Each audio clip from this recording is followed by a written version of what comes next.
Bom dia.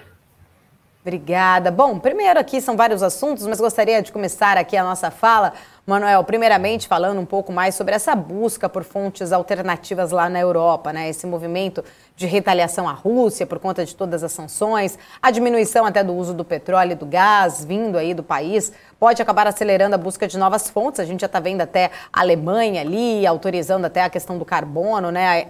Até a questão da utilização de outras fontes de energia ali para realmente substituir a questão da dependência, né, da energia russa, gerar novas oportunidades de negócio. Queria que você comentasse um pouco aí da sua visão em relação a esse tema. É interessante que essa guerra da Ucrânia trouxe muitas repercussões econômicas, e uma delas, que tem sido um pouco menos comentada, mas vai ter grande impacto nos investimentos econômicos internacionais, vai ser a busca da Europa, como você falou, por outras fontes de energia. Basicamente, a Europa utilizava petróleo, grande parte deles vindo da Rússia, e o gás, que demanda a construção de gasodutos. Recentemente foram construídos adicionalmente 2 pela Alemanha, justamente para trazer da Rússia, país vizinho, que tem muitos recursos naturais. Então, em termos econômicos, muito mais interessante esse tipo de investimento. Só que essa guerra fez com que a Rússia se tornasse um parceiro econômico muito menos confiável. Então, além das questões que envolvem propriamente o conflito, questões militares, o problema econômico caiu na mesa. A Europa chegou à conclusão que não há condições de continuar com seus grandes acordos, seus grandes projetos energéticos envolvendo a Rússia, por ela ter se tornado um parceiro, digamos assim, instável.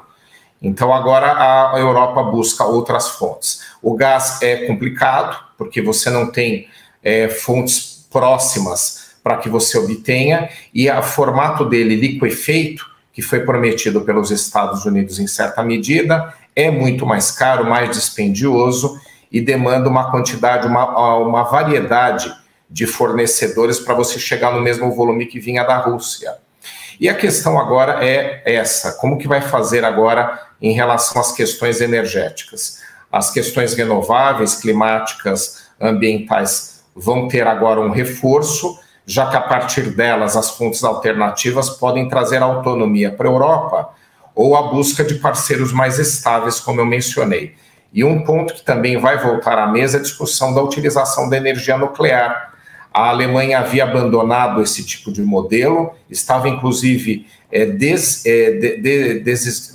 desestatizando várias dessas usinas com o objetivo de desmobilizá-las e não utilizar mais as usinas nucleares, mas agora voltou à mesa novamente. Até que ponto não vale a pena continuar também com essa matriz? Então, em termos econômicos, nós vamos ter aí muitos projetos conduzidos pela Europa e busca de novos parceiros, o que pode beneficiar o Brasil, dentre outros, no fornecimento não só de matéria-prima para geração de energia, mas também no trabalho da construção de projetos dentro da própria Europa Ocidental, para que ela diminua gradativamente até chegar ao ponto que não necessite ter a Rússia como seu principal parceiro no fornecimento de energia das mais variadas formas. Isabela, acho que tem perguntas, né? Professor, né, você que tem domínio também de direito internacional, além das questões de relações internacionais, queria falar sobre as leis de restrição ali, né? Muito vem se falando dessas leis de restrição, a emissão de gases promovidas ali pela Europa e como o processo de transição é afetado ali pelo alongamento por conta dos conflitos e pelas restrições impostas à economia e à Rússia, né? Eu queria que você explicasse para a gente quais os principais pontos destas leis restritivas.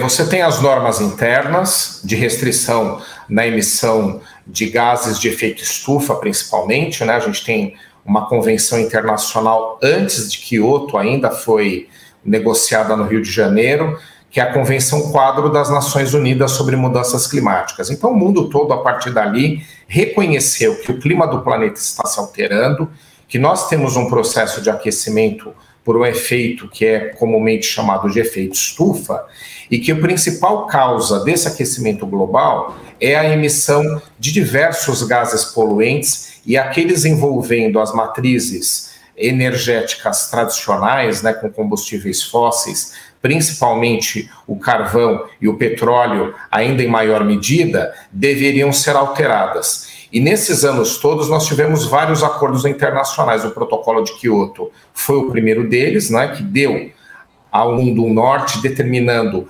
quais gases causam esse efeito, que estados, que países têm que reduzir, em quanto tempo tem que ser feita a redução e em qual porcentagem.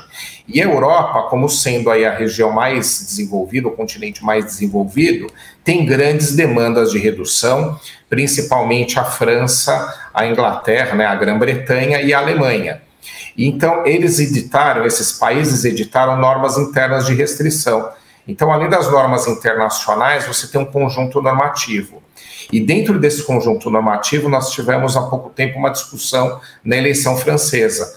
Le Pen, né, que foi a candidata que teve não ganhou, mas teve um crescimento em termos eleitorais, prometia revogar esse tipo de norma. E Macron era grande defensor. Então, a partir do momento que ele saiu vitorioso, essa vai ser uma pauta europeia importante. Essas leis restritivas, elas vão impor às empresas a utilização cada vez mais reduzida de combustíveis fósseis ou matrizes energéticas emissoras desses gases que eu mencionei. Então, a Europa está sob esse regime e cada vez mais vai ter que diminuir as restrições. Então, você tem duas possibilidades para esse tipo de situação. Uma é um investimento em tecnologia para diminuir a necessidade dessas matrizes energéticas e a outra é a mudança propriamente das matrizes energéticas. Então, dentro desse escopo, a Europa vai aproveitar para fazer dois grandes investimentos econômicos. Um é esse que a gente mencionou por conta do conflito, né? Não dá mais para ter a mesma parceria que tinha com a Rússia, então tornou-se aí uma situação insustentável ter em grande escala projetos energéticos com aquele país, principalmente pelo conflito. Essa guerra escancarou o problema que há de relação da Europa com a Rússia, e o outro propriamente para atender essas metas de redução, né? Você tem aí sempre aquela saída que é o comércio de crédito de carbono. Então, os países que não conseguirem chegar nas reduções podem compensar investindo em outros estados em questão de manutenção de meio ambiente, em questão de reconstituição de espaços ambientais degradados, compensando o que emite. Mas a Europa, com certeza, ela vai focar muito nessa mudança energética. Vai aproveitar aí, digamos aí, para matar dois coelhos com uma cajadada só. Muda a matriz, diminui seu problema com a Rússia e atende os compromissos internacionais e as normas internas de restrição ambiental. Foi.